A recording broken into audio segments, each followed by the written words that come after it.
18 minutes pour changer le monde. C'était le principe fondateur des TED Talks lorsque Richard Woodman, dans les années 84, a lancé ce nouveau concept. En préparant ce talk, je me suis demandé si les technologies de l'information pouvaient participer à ces changements, s'il y avait des moments dans l'histoire passée, notamment au siècle dernier, où on avait expérimenté ces changements disruptifs, violents, brutaux, avec un impact sur nos vies, et plus particulièrement si l'informatique cognitive allait permettre de nouveaux types de changements. Et c'est ce que nous voyons apparaître en ce moment. Alors, si on retourne en arrière, au tout début de ce que l'on appelle l'informatique d'ailleurs, un terme qui est apparu dans les années 64, il y avait des systèmes issus des tabulatrices, les tout premiers systèmes automatisés, qui étaient les fils des machines à écrire, des calculatrices, des systèmes de pointage. Ces systèmes avaient la représentation du programme et le tableau de bord électrique que vous pouvez voir ici. Les données étaient transférées sous forme de cartes perforées et tout cela servait à construire les tout premiers systèmes de comptabilité, d'analyse statistique, de recensement, les tout premiers systèmes informatiques donc au tout début du siècle dernier. Ensuite, il y a eu une première grosse évolution avec l'apparition des langages. Des langages de programmation, il y a une quantité de langages de programmation qui sont disponibles actuellement. Il y en a de nouveaux qui apparaissent très régulièrement. Et si on se penche sur les langages qui ont été importants au siècle précédent, on peut citer le COBOL, par exemple, au début des années 60, qui a été un langage utilisé pour écrire les premiers systèmes de gestion de l'armée américaine. Quelques années après, le BASIC, qui lui est né au sein de l'université et qui a été destiné à permettre à de non-scientifiques d'écrire des applications. Un peu plus tard, dans les années 80, le C++, le Java, quelques années après, qui, eux, ont utilisé les approches de l'orientation objet pour garantir la portabilité des solutions développées sur plusieurs types de systèmes d'exploitation, jusqu'aux tout derniers langages qui sont nés pour permettre de programmer tous les jolis outils mobiles que vous avez tous dans vos mains en ce moment. Les langages, il y en a beaucoup, ils ont encore une très belle vie devant eux. Et nous arrivons avec les années 2000 dans un nouveau moment disruptif d'évolution technologique auquel on a donné le nom de cognitive. Et en fait, pour le résumer, l'objectif est de faire fonctionner les machines, les ordinateurs, de la même façon que fonctionne l'esprit humain. Si on se positionne comme étant observateur de notre monde dans un contexte où l'on veut prendre une décision, que faisons-nous? Nous observons le monde qui nous entoure, nous interprétons les informations que nous avons autour de nous, nous les évaluons en fonction du contexte et finalement nous prenons la décision. Que fait un expert? Un expert fait tout simplement la même chose. Il fait la même chose, sauf qu'il le fait dans un contexte où la quantité d'informations qu'il est capable d'évaluer, la complexité de ces informations, les règles entre ces informations sont à un niveau de complexité qui va au-delà de Monsieur Tout-le-Monde. Le problème, c'est que cette quantité, cette complexité d'informations ne fait qu'évoluer. On le dit même qu'elle ne fait qu'exploser. Et donc, c'est là où le système cognitif entre en jeu pour permettre à l'expert de considérer des quantités d'informations pratiquement illimitées. Il n'y a pas de limite à la technologie de ce point de vue-là. Donc l'expert, quel que soit son domaine de compétences, aidé par le système cognitif, pourra procéder de la même façon, mais avec une capacité augmentée et une prise de décision qui sera encore plus éclairée.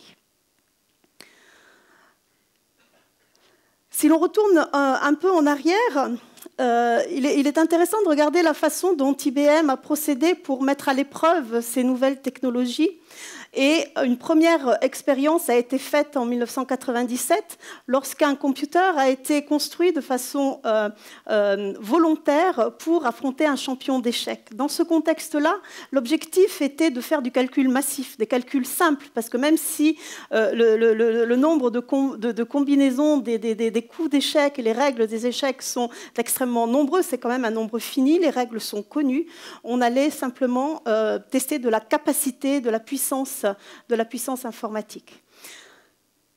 Au début des années 2010, donc, IBM s'est reproposé de la même façon, avec la même approche, en utilisant un jeu grand public pour exposer les principes du cognitif et les mettre à l'épreuve. Watson a affronté les deux gagnants historiques du jeu Jeopardy, un jeu américain qui ressemble beaucoup à notre question pour un champion des jeux des lettres, avec un peu plus de complexité. Les deux gagnants historiques étant le gagnant qui avait eu un nombre de victoires le plus important et le gagnant qui avait gagné un montant le plus important.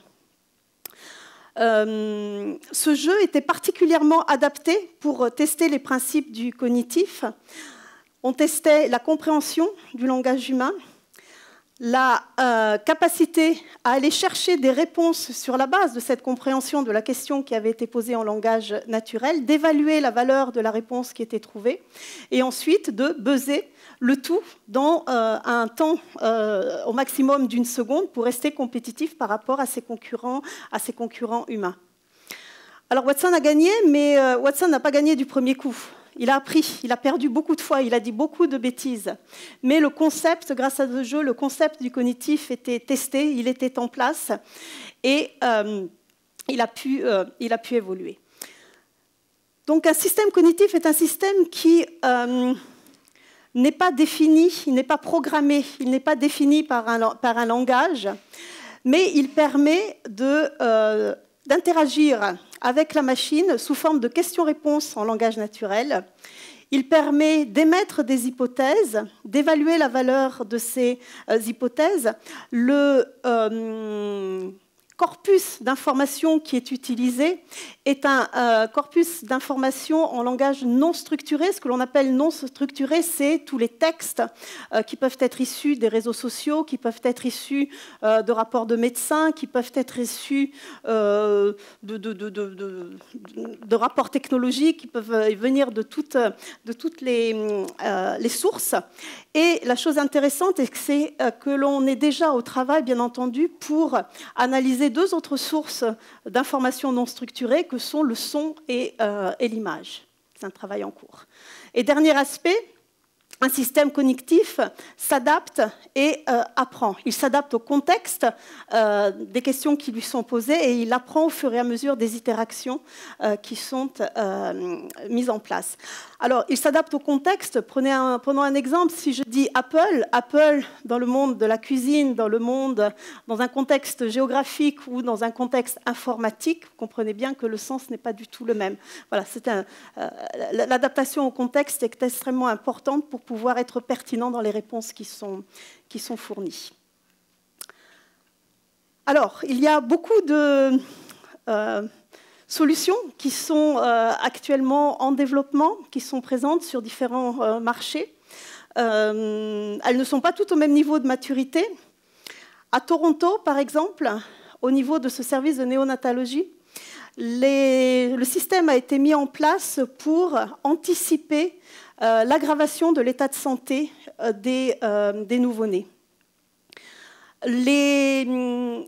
Les moniteurs remontent plus de 1000 informations par seconde avec les données vitales de ces enfants et pouvoir anticiper le plus possible en utilisant des modèles d'analyse prédictive, pouvoir anticiper l'aggravation de l'interprétation de certains symptômes qui prédisent l'aggravation de l'état de santé des nourrissons peut tout simplement permettre de sauver des vies. Les expériences ont montré que, par exemple, un battement cardiaque trop régulier pour un bébé dans ces conditions-là pouvait être un signe d'une infection qui se mettait en place. Et dans ce contexte-là, il y a eu des anticipations qui ont pu être faites jusqu'à 24 heures avant que les premiers signes cliniques n'apparaissent, et ce qui a permis à la fin tout simplement de sauver des vies. Vous restez avec moi, on passe dans un tout autre contexte.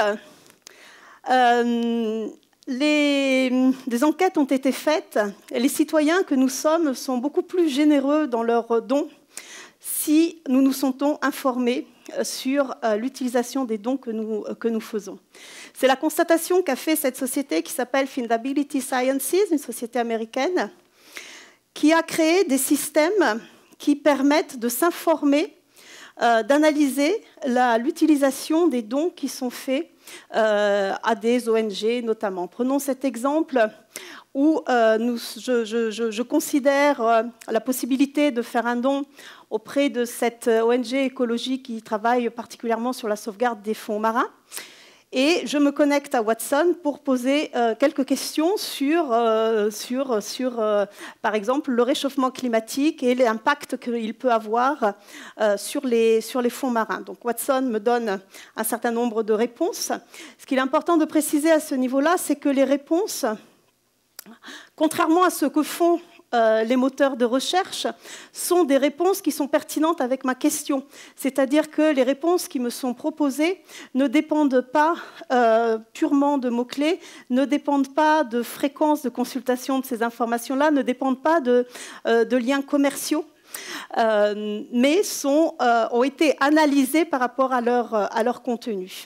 Je reste dans mon contexte, j'habite en France, je peux poser plus de questions, particulièrement que fait EDF dans ce monde-là. Je continue à interagir, je pose des questions jusqu'à être en capacité de prendre ma décision, je fais un don ou pas, et l'effectuer.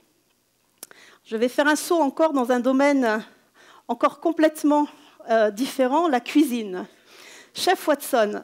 Chef Watson, ce sont les concepts du cognitif appliqués à la cuisine.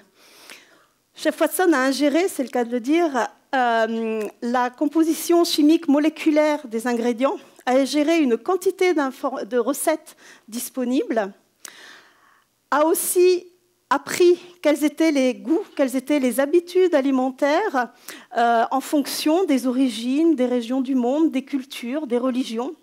Et toutes ces informations lui permettent d'aider des chefs, notamment une école de cuisine à New York avec laquelle il y a un partenariat, d'aider des chefs à dépasser leurs préjugés, à dépasser leurs notions acquises d'ingrédients qui se marient bien ensemble pour inventer des recettes complètement nouvelles, comme le burrito au chocolat, comme un kebab au curry, aux fraises et à la pomme et d'autres choses encore.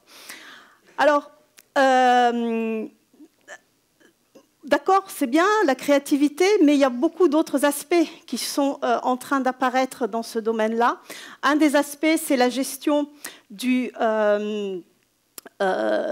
gaspillage, qui peut être facilité donc justement en utilisant les ingrédients qui sont disponibles. Et un autre aspect encore, la facilité de prévoir des régimes qui soient adaptés non seulement au goût, mais aussi à des régimes obligatoires comme le diabète, lié au diabète ou lié à l'hypertension ou d'autres choses encore. Alors, un cocktail à base de cidre et de lard, qui est très bon, paraît-il, et beaucoup plus sain que d'autres mélanges. Je vous présente Nao et sa grande sœur Pepper, des robots. Des robots, et Pepper particulièrement, a été conçue pour partager sa vie avec les humains. Elle est capable de lire nos émotions, de comprendre nos émotions sur la base des indications que nous lui donnons par notre voix, par nos mimiques faciales, par notre comportement, et de pouvoir, par exemple, nous passer notre morceau de musique préféré pour nous remonter le moral si c'est ce qu'elle a détecté. Alors où est Watson, vous me direz, dans ce contexte? Watson est en train d'apprendre et à parler et à penser japonais. Pepper est créé par une société qui est la filiale d'un gros groupe de télécom au Japon. Donc Pepper aura bientôt un cerveau qui sera Watson, qui permettra de faire différentes choses, de proposer des recettes, on vient de le voir, mais aussi de proposer de travailler avec des enfants pour leur faire apprendre leur table de multiplication ou plein d'autres activités encore. Tout type d'activité pour lesquelles une réponse personnalisée qui peut tirer un bénéfice de l'analyse d'une grande masse d'informations est vraiment très adapté pour une approche de type cognitive. J'ai plein d'autres exemples à partager, notamment Ross l'avocat, Dave le cancérologue, l'assistant de call center, le conseiller bancaire pour l'élaboration d'un portefeuille d'investissement, Wayblazer, la société, le voyagiste, auquel vous pouvez vous adresser en disant « J'ai 30 ans, je veux aller en Toscane cet été, j'ai un budget de 2 000 €, un enfant de 2 ans, proposez-moi quelque chose » et vous recevrez une réponse pertinente. Mais fondamentalement, ce que je veux vous dire, c'est que la technologie existe, les idées, c'est vous qui les avez, allez-y, révolutionnez.